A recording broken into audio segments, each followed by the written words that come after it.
बिस्मिल्लाहिर्रहमानिर्रहीम अस्सलाम वालेकुम वरहमतुल्लाहि वबरकातुह। भाई कैसे हैं आप? सब खैरियत से हैं? तैयारी आपकी बहुत ज़बरदस्त चल रही होगी, मैं उम्मीद करता हूँ। अच्छा, अब जो है ना, हमारा एम ये है कि हम जल्दी से ज़रा S1 के टॉपिक कम्युनिटी सर्जरी को निपटा लें। तो उसमें एक चैप्टर है, जो पहला चैप्टर है किताब का, उसका नाम है मेटाबॉलिक रिस्पॉन्स टू सर्जरी। ठीक है। अब मैंने कोशिश की है कि मैं तुम्हें ये वाला चैप्टर, जो कि इंतहाई ड्राई चैप्टर है, उसको तुम्हें बहुत आसान करके बहुत सिंपल अंदाज में उसका पूरा एक कॉन्सेप्ट समझा दूं, इस तरीके से कि तुम बात को समझ भी लो, तुम्हारे जहन में पिक्चर भी क्लियर हो जाए, और जब तुम मैथ बैंक करने बैठो तो तुम्हारे क्वेश्चंस भी सॉल्व हो जाएं। ठीक है। उससे पहले कि मैं आगे बढ़ूं, तुम एक बात ये समझो कि ये तुम्हारे पास किताब का पहला चैप्टर है, और पहले चैप्टर के अंदर बहुत सारी बेसिक बातें भी आ रही होती हैं जो आपको पहले से मालूम होती हैं। तो यहाँ पर उनकी रेपिटेशन भी होगी और एक थोड़े बेहतर तरीके से होगी। तो हो सकता है कि आपको थोड़ी सी चीज़ें लगें कि ये तो बहुत मामूली सी बात है कि ये यहाँ क्यों लिखी हुई है, और एग्ज़ाम में वो मामूली सी बात पूछ लेते हैं। ठीक है। तो वो अगर आपने एक दफ़ा आपकी नज़र से या आपकी समाज से गुजरी होती है तो क्या होता है कि आपके लिए मतलब उसको टैकल करना आसान होता है, उसका जवाब देना आसान होता है, क्योंकि वो बात ऐसी होती है कि उसमें बस ये है कि एक एक मतलब ये कि फैक्चुअल सी बात होती है, बस एक दफ़ा आपका पढ़ना काफ़ी होता है। तो मैं आपको कोशिश करता हूँ कि बहुत आसान करके दो मुख्तसर सी वीडियोस में ये टॉपिक पढ़ा दूँ। ठीक है।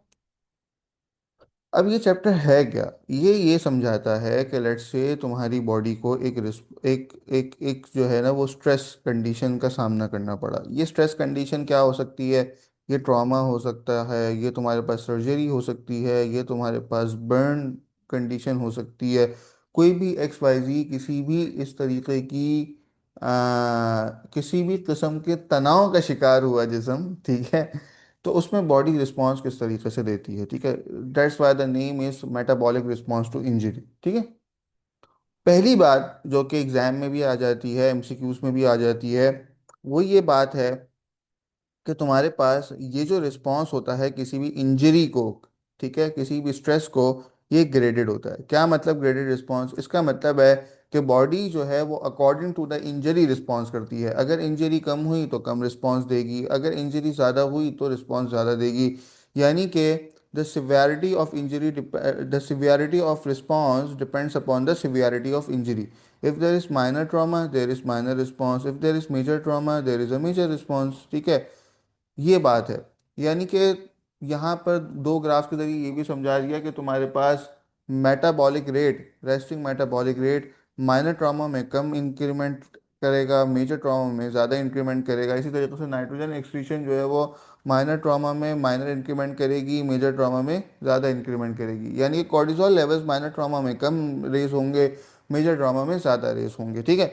अब जब बॉडी को इंजरी होती है, अच्छा अब मैं क्या कर रहा हूँ, मैं ना तुम्हें चूंकि एक कॉन्सेप्ट देना चाह रहा हूँ, चीज़ों को समझाना चाह रहा हूँ, तो मैं थोड़ा सा स्लाइड्स में आगे पीछे हैphazard घूमूंगा।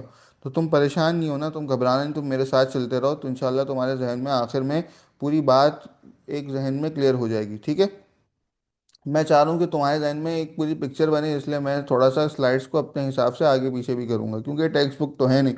ठीक है। ये तो हमारा एक समझाने का अंदाज है, मतलब ये जो स्लाइड्स हैं ये ज़रिया हैं कि जिसके ज़रिए हम अपनी बात आप तक पहुँचाते हैं।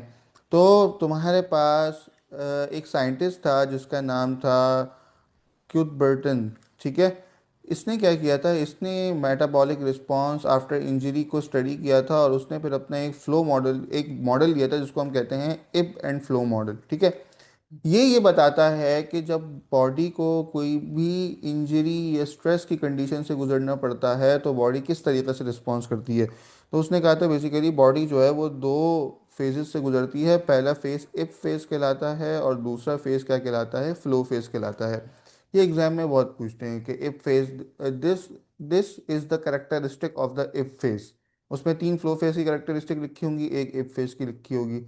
या फिर वो कहते हैं the flow phase does not contain, या द फ्लो फेज कंटेन्स। ठीक है। वो पूरी देंगे कि आप patient is undergoing a surgery, 27 year old male undergoes a lobectomy lumpectomy and after the injury this. ठीक है। The F phase will show this.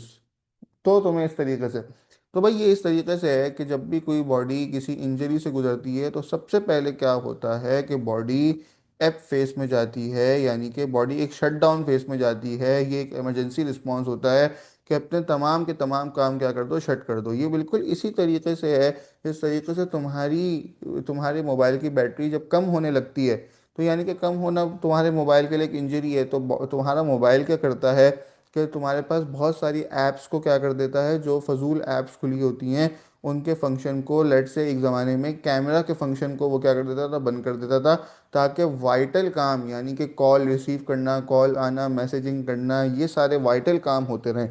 तो बॉडी अचानक क्या होती है, जैसे ही बॉडी को इंजरी होती है, बॉडी एक शटडाउन फेस में चली जाती है, जो कि इनिशियल रिस्पॉन्स होता है, जो कि 24 से 48 आवर्स तक रहता है, जिसके अंदर बॉडी का बीपी लो हो जाता है, यानी कि बॉडी जो है वो हाइपोवोलीमिया में चली जाती है, लो बॉडी टेम्परेचर यानी कि हाइपोथर्मिया में चली जाती है, कार्डिक आउटपुट लो हो जाता है, बेसल मेटाबॉलिक रेट लो हो जाता है, यानी कि बाल्फाज दीगर बहुत आसान अल्फाज में बॉडी एक शॉक फेज में चली जाती है।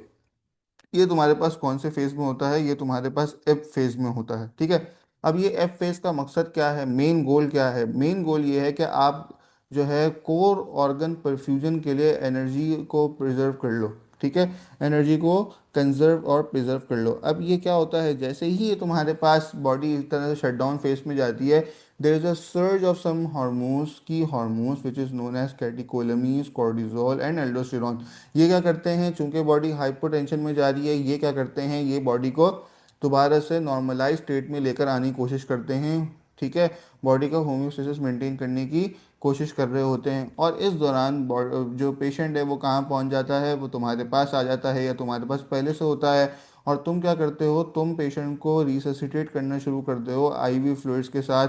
और फिर क्या होता है कि जब पेशेंट 24 से 48 आवर्स में रिससिटेट हो जाता है, तो अचानक बॉडी कौन सी फेज में जाती है, फ्लो फेज में जाती है, जो कि कैटाबॉलिक फेज होता है। और इसका मकसद क्या होता है कि अब तुम जो है, जो तुम्हारी बॉडी को इंजरी हुई है उससे निकालने के लिए क्या करो, उससे निकालने के लिए सारी की सारी फ्यूल जो है वो प्रोड्यूस करो, और फिर तुम अपनी बॉडी की मशीनरी को मोबिलाइज करो, ताकि वो क्या कर सकें, वो जो भी स्ट्रेसफुल कंडीशन है उससे कोप अप कर सकें। तो अब जो फेज़ शुरू होता है 24 से 48 आवर्स के बाद, वो फ्लो फेज़ होता है, और फिर वो लंबा चलता है, ठीक है, वो डेज से वीक्स तक चलता है, जिसके अंदर बॉडी का मेटाबॉलिक रेट हाई होता है, बॉडी का टेम्परेचर हाई होता है, बॉडी हाई ऑक्सीजन कंजम्पशन कर रही होती है, there is high protein break down. और मकसद क्या है, मकसद ये है कि mobilise all fuel for the war. अब ये किस तरीके से होता है, ये देखो, तुम्हारे पास इस फेज़ के अंदर कुछ काउंटर रेगुलेटरी हार्मोन्स निकलते हैं। ये काउंटर रेगुलेटरी हार्मोन्स में कौन कौन से हार्मोन शामिल हैं, चार हार्मोन शामिल हैं। पहला तुम्हारे पास कॉर्टिजोल है, दूसरा तुम्हारे पास ग्लूकागॉन है, तीसरा तुम्हारे पास ग्रोथ हार्मोन है, चौथा तुम्हारे पास एपिनेफ्रिन एंड नॉर एपिनेफ्रिन है। ये क्या करते हैं, ये जाकर तुम्हारे पास लिवर सेल्स को, तुम्हें पता है ग्लूकागॉन जाता है लिवर सेल को, कहता है कि भाई मजीद ग्लूकोज प्रोड्यूस करो, ग्लूकोनियोजेनेसिस करो। कॉर्टिसोल जाता है, वो जाकर मसल्स का ब्रेकडाउन शुरू कर देता है, और मसल से जो प्रोटीन निकलती हैं उनको फिर ग्लूकोनियोजेनेसिस के पाथवे में ले जाके क्या करता है, उनको ग्लूकोनियोजेनेसिस के पाथवे में जाके ग्लूकोज प्रोड्यूस करता है। इसी के साथ साथ ये वाले हार्मोन्स क्या करते हैं, ये इंसुलिन को रेजिस्ट करना शुरू कर देते हैं, जिसकी वजह से क्या होता है, ओवरऑल बॉडी में ग्लूकोज लेवल्स बढ़ना शुरू हो जाते हैं। ये ग्लूकोज लेवल्स क्यों बढ़ा रहे हैं, ताकि बॉडी की जो तुम्हारे पास मेटाबॉलिक मशीनरी है उसके लिए ये ग्लूकोज एज अ फ्यूल काम करे, और ये सारे इफ़ेक्ट्स मीडिएट किए जा सकें। अब सवाल ये है कि ये जो तुम्हारे पास इफ फेज़ है, ठीक है, इसके अंदर तो सब कुछ जो है वो बिल्कुल जो है ना वो धीमा हो चुका था, ठीक है, लेकिन फ्लो फेज़ में क्या हुआ है, अब बॉडी ने एक जो है काउंटर रिस्पांस अटैक जनरेट किया है। तो अब सवाल ये है कि ये जो काउंटर रिस्पांस अटैक जनरेट होता है, ये कौन मीडिएट करता है।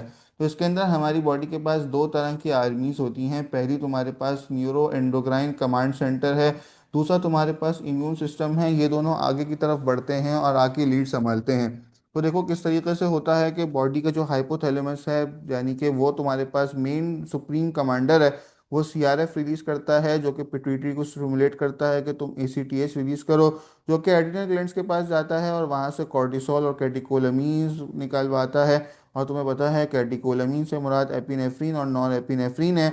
और फिर वो जाके पेनक्रियास को क्या करते हैं, वहाँ से तुम्हारे पास ग्लूकागॉन निकलवाते हैं, और ग्लूकागॉन फिर कहाँ जाता है, लिवर में जाता है, और फिर ये कॉर्टिजोल और कैटेकोलमीज कहाँ जाते हैं, ये जाते हैं तुम्हारे पास प्रोटीन ब्रेक डाउन करवाने, और तुम्हारे पास क्या करते हैं, तुम्हारे पास बॉडी के लिए ग्लूकोज अवेलेबल करते हैं। तो तुम देख सकते हो तुम्हारे पास cortisol, glucagon, epinephrine, norepinephrine, growth hormone, इन सब ने मिलकर क्या किया, इंसुलिन को बंद कर दिया, इंसुलिन रेजिस्टेंस प्रोड्यूस की। क्योंकि अभी मकसद क्या है, अभी मकसद ये है कि क्या करो, जो है तुम्हारे पास जंगी हालात हैं, तुम अंदर जाओ, ठीक है, अभी कंस्ट्रक्शन हमें नहीं करनी है। तुम्हें पता है इंसुलिन एक एनाबॉलिक हार्मोन है, यानी कि कंस्ट्रक्शन करने वाला हार्मोन है, हमें अभी कंस्ट्रक्शन की कोई ज़रूरत नहीं है।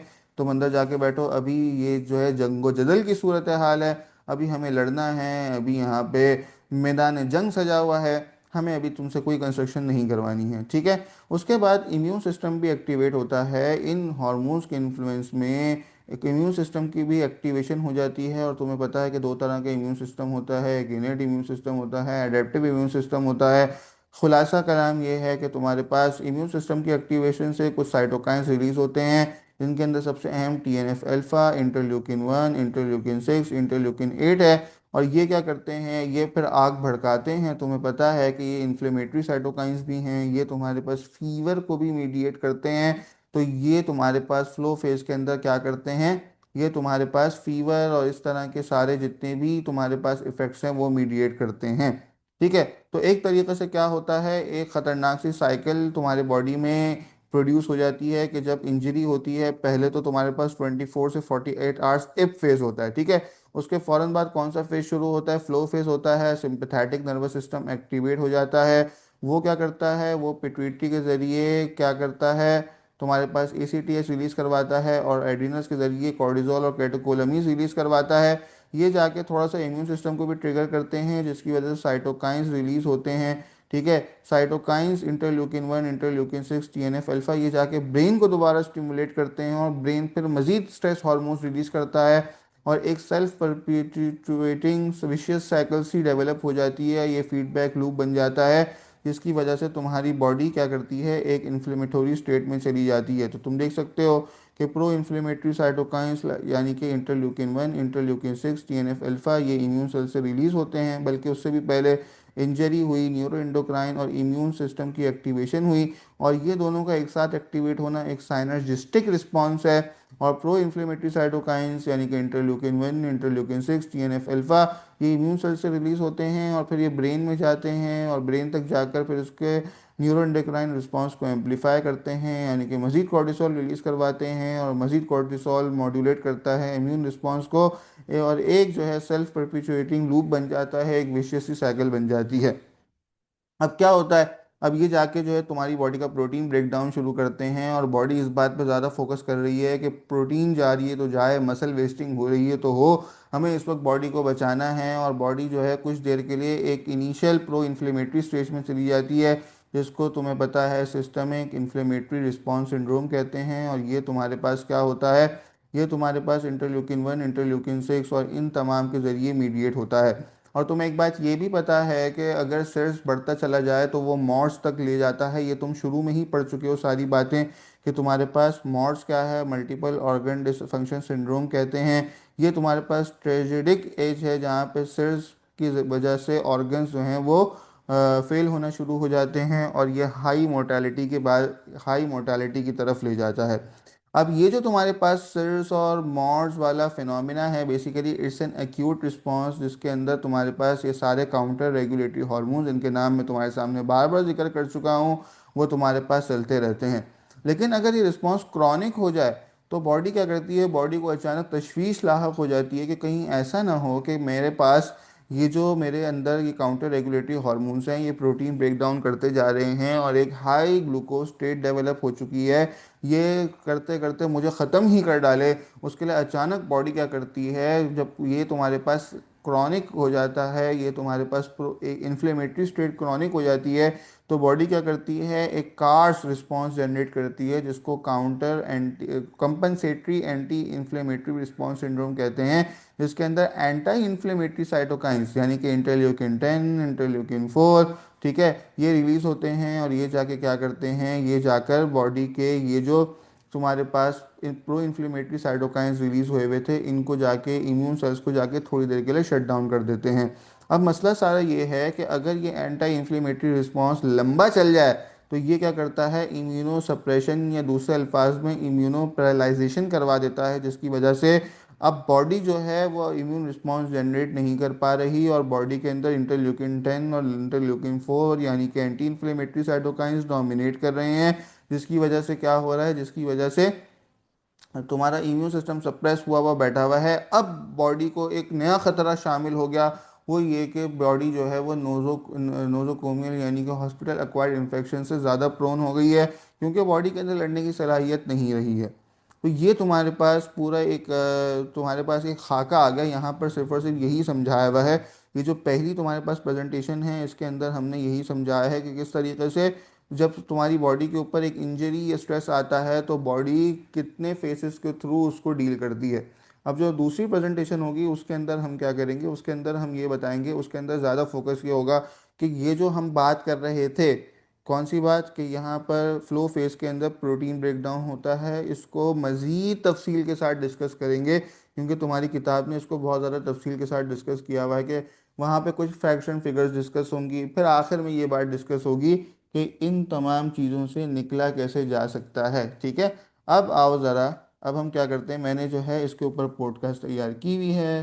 ठीक है, तो हम क्या करते हैं, हम इसकी पॉडकास्ट सुन लेते हैं। ठीक है, बहुत मज़ेदार पॉडकास्ट है, तुम्हारे जहन में बिल्कुल क्लियर पिक्चर हो जाएगी। आओ ज़रा यहाँ चलते हैं।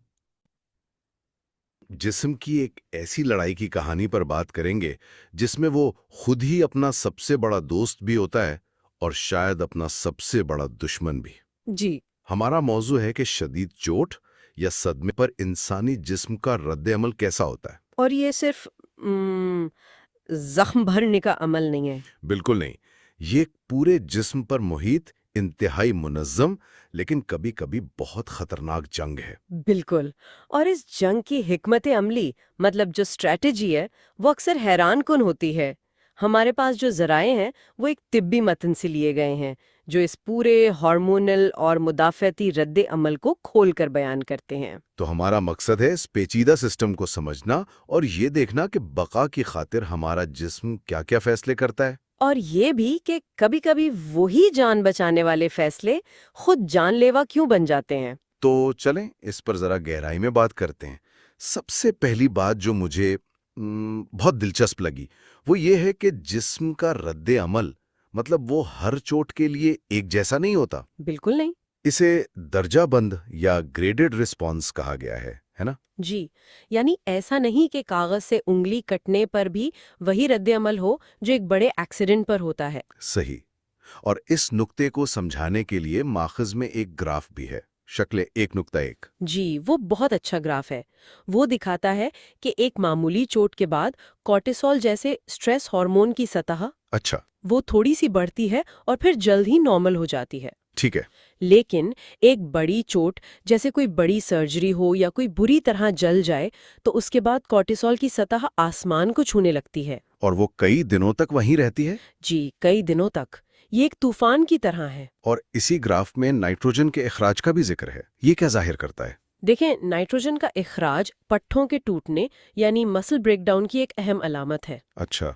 तो चोट जितनी बड़ी होगी, जिस्म अपने पट्टों को उतनी ही तेजी से तोड़ेगा ताकि तवानाई हासिल कर सके। तो मतलब सीधा सा उसूल है, खतरा जितना बड़ा जिस्म का रद्द अमल उतना ही शदीद और तबाहकुन। बिल्कुल। जिस्म खतरे की संगीनी का अंदाजा लगाता है और फिर उसी हिसाब से अपने वसाइल झोंक देता है। ये रद्द अमल सिर्फ शिद्दत में ही मुख्तलिफ नहीं बल्कि ये मराहिल में भी होता है ना? जी। मुझे ज़राए में सर डेविड कुथबर्टसन का एब एंड फ्लो मॉडल बहुत दिलचस्प लगा। हाँ, ये एक बेहतरीन तशबीह है। नाम सुनकर ऐसा लगता है जैसे समुंदर की लहरें हों। एक लहर आती है और फिर वापस जाती है। बिल्कुल। कुथबर्टसन ने ये मॉडल 1930 की दहाई में पेश किया था और आज भी ये इस पूरे अमल को समझने की बुनियाद है। तो पहला मरहला एब कहलाता है, यानी बहाव का कम होना। एब ये चोट लगने के फौरन बाद शुरू होता है और तकरीबन 24 से 48 घंटे तक रहता है। इसे शॉक फेज भी कहते हैं। एक मिनट, ये बात थोड़ी अजीब है। अगर जिस्म को खतरा है और उससे लड़ना है तो वो खुद को सुस्त क्यों कर लेता है? एब या बहाव का कम होना तो कमजोरी की अलामत लगता है। ये एक बहुत अहम सवाल है और यहीं इस मरहले की जहानत छुपी हुई है। एब फेज का मकसद लड़ना नहीं, बल्कि बचना है। बिल्कुल इब्तिदाई सदमे से बचना है। तसव्वुर करें कि एक इमारत में जल्जला आया है, सबसे पहला काम क्या होगा? बिजली, गैस, पानी की मेन सप्लाई बंद करना। ताकि मजीद नुकसान ना हो। जिस्म भी बिल्कुल यही करता है। वो अपने मेटाबॉलिज्म को सुस्त कर देता है, दिल की धड़कन कम हो जाती है, जिस्म का दर्जा हरारत गिर जाता है। अच्छा। इसका वाहिद मकसद होता है तवानाई को बचाना और खून के बहाव और प्रेशर को बरकरार रखना, ताकि अहम आज़ा काम करते रहें, दिमाग, दिल। बिल्कुल। अच्छा, तो ये बिल्कुल वैसे ही है जैसे मेरा फोन करता है। जब बैटरी 10% रह जाती है तो वो इमरजेंसी पावर सेविंग मोड में चला जाता है। बिल्कुल सही पकड़ा आपने। स्क्रीन की रोशनी कम, एप्स बंद, ताकि मैं कम से कम कॉल तो कर सकूं। जी, ये एक इमरजेंसी शटडाउन है। लेकिन जब ये इब्तदाई खतरा टल जाता है, मतलब मरीज अस्पताल पहुंच गया, उसे ड्रिप लग गई, खून का बहाव मुस्तहकम हो गया, तब क्या होता है? तब जिस्म दूसरे मरहले में दाखिल होता है और वो मरहला उसके बिल्कुल बरक्स है। उसे फ्लो मरहला कहते हैं। फ्लो यानी बहाव का मरहला। अब सब कुछ तेज हो जाएगा। अब जिस्म जंग के लिए तैयार है। फ्लो मरहला कई दिनों या हफ्तों तक भी जारी रह सकता है। इसमें सब कुछ तेज हो जाता है। जैसे कि दिल की धड़कन बढ़ जाती है, जिस्म का दर्जा हरारत बढ़ जाता है और मेटाबॉलिज्म की रफ्तार वो 2 गुनी या इससे भी ज्यादा हो जाती है। यानी जिस्म एक भट्टी की तरह बन जाता है। बिल्कुल। और उस भट्टी को ईंधन चाहिए। और वो ईंधन कहाँ से आता है? जाहिर है बाहर से तो नहीं आ रहा होता। वो ईंधन हमारे अपने जिस्म से आता है। यही कैटाबॉलिक मरहला है, यानी तोड़ फोड़ का मरहला। तोड़ फोड़। जिस्म तवानाई और मरम्मत के लिए जरूरी अज्जा हासिल करने के लिए अपने ही टिश्यूज को तोड़ना शुरू कर देता है। कौन से टिश्यूज को? खास तौर पर चर्बी और पुट्ठों को। ये तो बहुत ही अजीब बात है। मतलब जिस्म खुद को ठीक करने के लिए खुद को ही खाना शुरू कर देता है। बिल्कुल। और यही इस पूरे अमल की सबसे हैरानकुन और सफ़ाकाना हकीकत है। ये जिस्म की बेरहमी और जहानत दोनों का सबूत है। इसका दिमाग जैसे ये कह रहा होता है, मुस्तकबिल में मजबूत पट्टे किसी काम के नहीं, अगर हम आज ही मर गए। सही। उसकी वाहिद तरजीह मौजूदा बहरान से निकलना है, चाहे उसकी कीमत मुस्तकबिल में कमजोरी की सूरत में चुकानी पड़े। ये एक इंतहाई मंतकी लेकिन बेरहम फैसला है। कमाल है। अच्छा, तो इस पूरे ड्रामे को कौन चला रहा है? कौन है वो कमांडर जो ये फैसले कर रहा है? देखें, ये पूरा सिस्टम 2 तरह के पैगाम रसानों के जरिए चलाया जाता है, हार्मोन्स और साइटोकाइंस। अच्छा, पहले हार्मोन्स की बात करते हैं। ये एक न्यूरो एंडोक्राइन रद्दे अमल है, यानी आसाबी निजाम और गदूद मिलकर काम करते हैं। चोट लगते ही दिमाग का एक हिस्सा, जिसे हाइपोथैलेमस कहते हैं, वो खतरे का अलार्म बजाता है। एक तरह की दफ्तरी खतो किताबत की तरह। हाइपोथैलेमस एक अर्जेंट मेमो भेजता है। बिल्कुल। वो मेमो एक हार्मोन CRF की शक्ल में होता है, जो दिमाग के नीचे मौजूद पिट्यूटरी गदूद तक पहुंचता है। अच्छा, जो एक मिडिल मैनेजर की तरह है। जी। पिट्यूटरी गदूद इस मीमो को आगे बढ़ाता है और एक और हार्मोन ACTH खारिज करता है।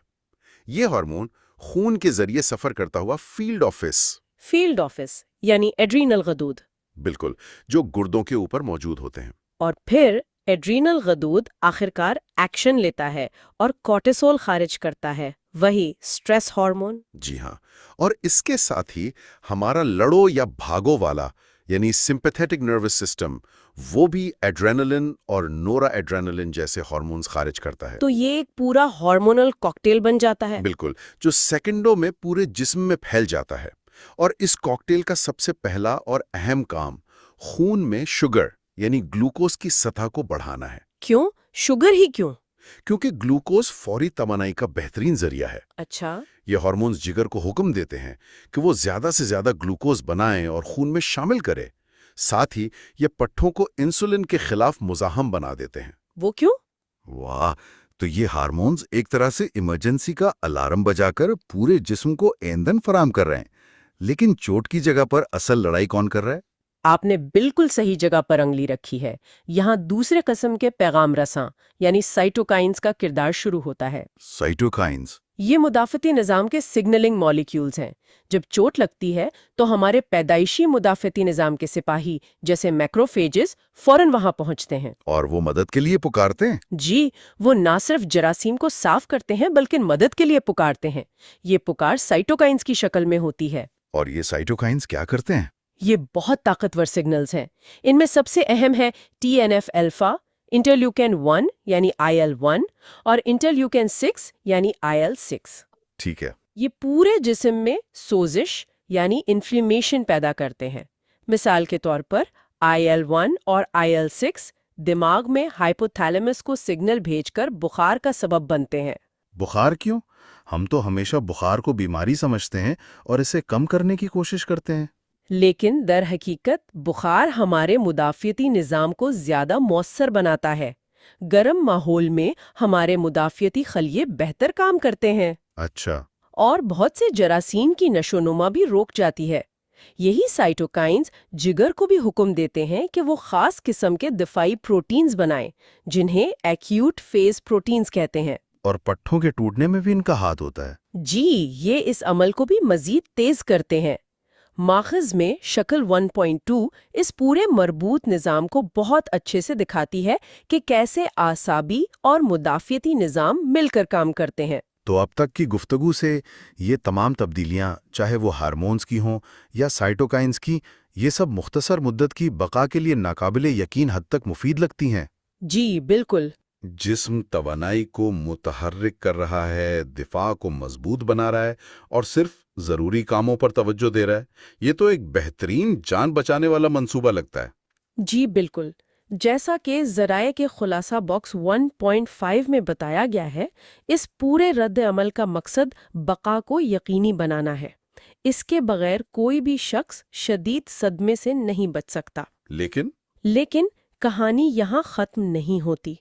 आपको याद होगा, हमने शुरू में कहा था कि ये एक दो धारी तलवार है। हाँ, अब उसका दूसरा खतरनाक रुख सामने आएगा। वो क्या है? इसका खतरनाक रुख तब सामने आता है जब ये रद्द अमल बहुत शदीद हो या बहुत तवील अरसे तक जारी रहे। अच्छा। अगर फ्लो मरहला यानी कैटाबोलिज्म का मरहला हफ्तों तक जारी रहे तो जिस्म खुद को खा खाकर ख़त्म कर देता है। मतलब? पट्ठों का शदीद ज़ाया होता है, मरीज इतना कमज़ोर हो जाता है कि वो बिस्तर से उठ भी नहीं सकता। यहाँ तक के सांस लेने वाले पट्ठे भी? जी, इसके सांस लेने वाले पट्टे कमज़ोर हो जाते हैं, जिसकी वजह से उसे वेंटिलेटर की ज़रूरत पड़ सकती है। और ये मुसलसल मेटाबॉलिक तनाव आज़ा के अफ़ाल में ख़राबी का बायस बन सकता है। Multi organ dysfunction syndrome. बिल्कुल।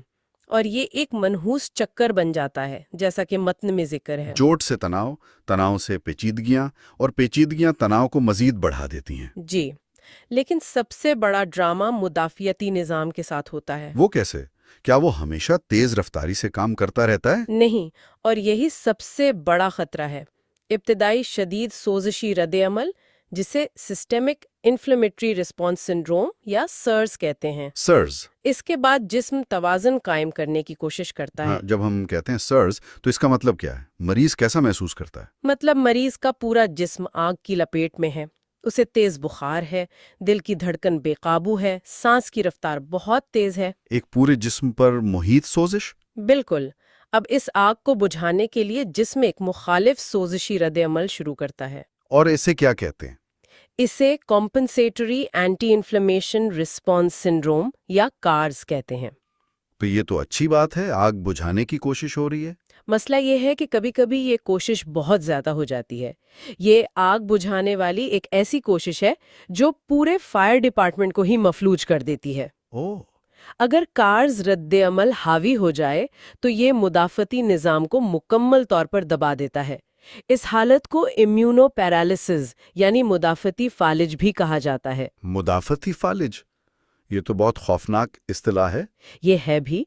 इस हालत में मरीज का मुदाफ़ती निज़ाम इतना कमज़ोर हो जाता है कि वो मामूली से मामूली इन्फेक्शन का भी मुकाबला नहीं कर पाता। और फिर वो अस्पताल में होने वाले इन्फेक्शंस का शिकार हो जाता है। बहुत आसानी से, जैसे निमोनिया या खून का इन्फेक्शन जिसे सेप्सिस कहते हैं। मैंने आईसीयू में ऐसे कई मरीज देखे हैं जो बड़े हादसे से तो बच जाते हैं, लेकिन फिर उनका अपना मुदाफ़ती निज़ाम इतना कमज़ोर हो जाता है कि एक मामूली सा इन्फेक्शन उनकी जान ले लेता है। तो ये वाकई एक दो धारी तलवार है। एक ऐसा जान बचाने वाला निज़ाम जो अगर काबू से बाहर हो जाए तो खुद मौत का सबब बन जाता है। बिल्कुल। जिस्म बका की जंग जीत तो जाता है, लेकिन इस जंग की कीमत बहुत ज्यादा होती है। जी, और जदीद इंतहाई निगहदाश्त यानी इंटेंसिव केयर का एक बड़ा चैलेंज यही है कि इस मेटाबॉलिक और मुदाफ़ियती रद्द-ए-अमल को कैसे मुनज़्ज़म किया जाए। ठीक है। हम मरीज को इब्तिदाई सदमे से तो बचा लेते हैं, लेकिन फिर हमें उसके अपने जिस्म के रद्द-ए-अमल के नताइज से निमटना पड़ता है। जैसे कि उसे ग़िज़ाइयत देना। बिल्कुल, ताकि पट्ठों का ज़ियाग कम हो, हम सोजिश को काबू में रखने की कोशिश करते हैं। ये एक बहुत ही नाजुक तवाज़ुन है। आज की इस गुफ्तगू को समेटते हुए हमने देखा कि चोट पर जिस्म का रद्द अमल किस तरह एक इंतहाई मुनज़्ज़म, दर्जाबंद और मरहलावार अमल है। जी, ये हार्मोन्स और मुदाफ़ेती सिग्नल्स की एक पेचीदा सिम्फनी की तरह है, जो सिर्फ बका के लिए बजाई जाती है। ये वाकई है, और ये जिस्म की इस नाकाबिल यकीन सलाहियत को भी उजागर करता है कि वो बका के खातिर हर चीज़ को नई तरजीह देता है। फौरी खतरे से लड़ने के लिए, मुस्तकबिल के लिए अहम पट्टों की कुर्बानी दे देता है। बिल्कुल, ये एक बेरहम लेकिन इंतहाई मौसर हिकमत अमली है। और सुनने वालों के लिए एक आखिरी सोच छोड़े जाते हैं। ज़राए में ये भी जिक्र है कि हर शख्स का रद्द अमल एक जैसा नहीं होता। जी, इसमें हमारे जीन्स यानी जीनियाती तगय्युरात एक किलीदी किरदार अदा करते हैं। कि कोई फर्द चोट पर कैसा रद्द अमल जाहिर करेगा। कुछ लोगों का जिस्म बहुत ज्यादा सोजिश पैदा करता है, जबकि कुछ का मुदाफ़ियती निज़ाम जल्दी दब जाता है। और यहीं से टिप के मुस्तकबिल के लिए एक बहुत ही दिलचस्प सवाल पैदा होता है। वो क्या? अगर हम किसी फर्द के जीनियाती रुझान को पहले से समझ सकें कि आया उसका जिस्म साइड्स की तरफ ज्यादा माइल होगा या कार्ड्स का शिकार हो जाएगा, तो क्या हम एक दिन इलाज को सिर्फ चोट की नोयत के मुताबिक नहीं, बल्कि उस मरीज के मुनफरिद जीनियाती रद्द अमल के मुताबिक भी तरतीब दे सकेंगे, ताकि उस जान बचाने वाले रद्द अमल को खुद चोट से ज्यादा खतरनाक बनने से रोका जा सके। तो ये हमारे पास पहला पार्ट हो गया ना। अब इंशाल्लाह दूसरा पार्ट में मैं आपको चैप्टर कंप्लीट करवा दूंगा, ठीक है।